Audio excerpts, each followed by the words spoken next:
नमस्कार मित्रांनो, आजच्या सत्य क्राईम स्टोरीमध्ये तुम्हा सर्वांचं स्वागत आहे।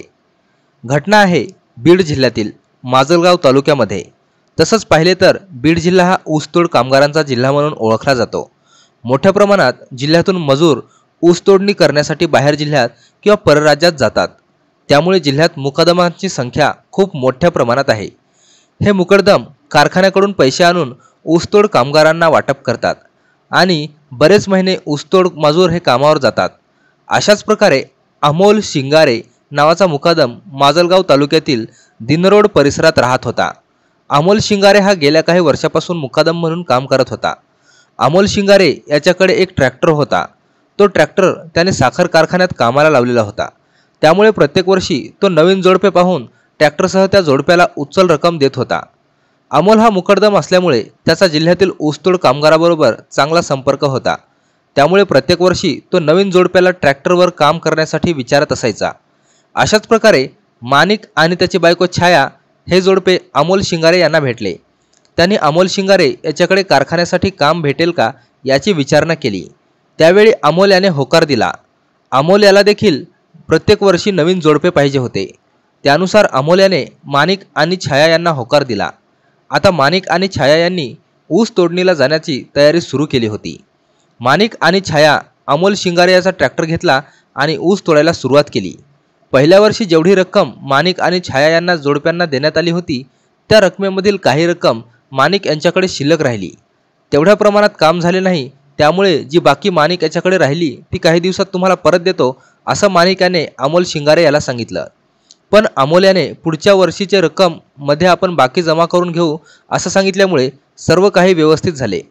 दुसऱ्या वर्षी जेव्हा माणिक आणि छाया हे अमोल शिंगारेचा ट्रॅक्टर घेऊन गेले त्यावेळी देखील साखर कारखाना बंद झाल्यानंतर पुन्हा माणिक याच्याकडे बाकी राहिलेले अमोल शिंगारे याने माणिक यांना तुमच्याकडे जास्त बाकी शिल्लक राहत आहे।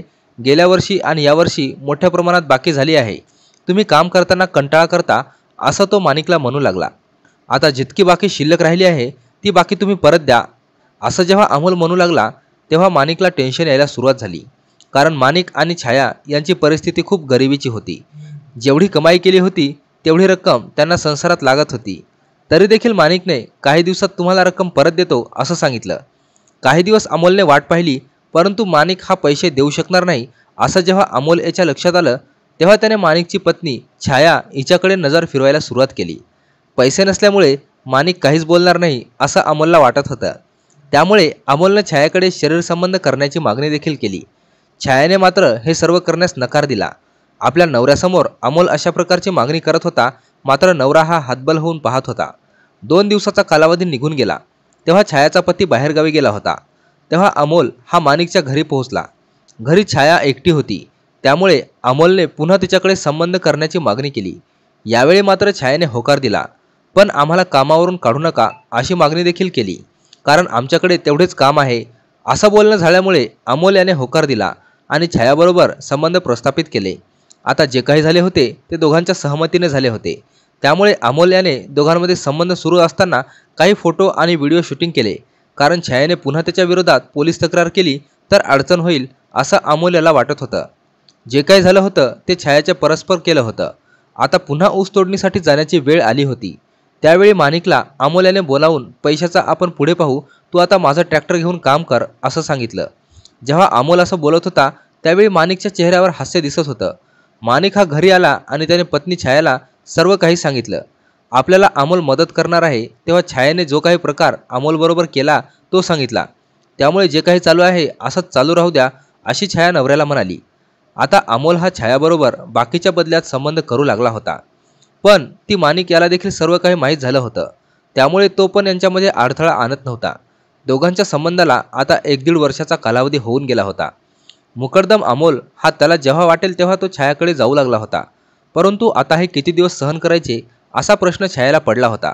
जेवढे पैसे बाकी होते त्या पैशाचा मोबदला म्हणून 2 वर्ष अमोलबरोबर संबंध केले होते, पण अमोल हा काही दिवस सोडायला तयार नव्हता। दिवसेंदिवस त्याचा विचित्रपणा वाढायला सुरुवात झाली होती। त्यामुळे छायाने अमोलला विरोध करायला सुरुवात केली। त्यावेळी अमोलने छायाबरोबर भांडण केले। तुम्हाला माझे पैसे द्यायचे नाहीत असं विचारणं तो माणिकला करू लागला। त्यावेळी ज्या पद्धतीने आतापर्यंत संबंध केले त्याचे पैसे कोण देणार असं छाया म्हणाली। तेव्हा अमोल याला राग येऊ लागला।